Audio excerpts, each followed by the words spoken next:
I'm just a girl who wasn't allowed to touch the stove till they was 18. Yeah, 18 years old. My mama was scared of house fires.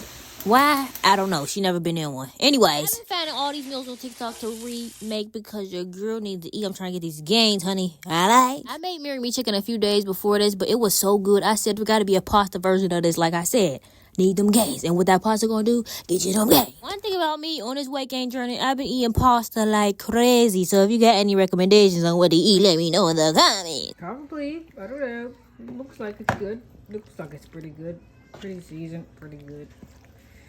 Pretty tasty. Indeed, it was buzzing.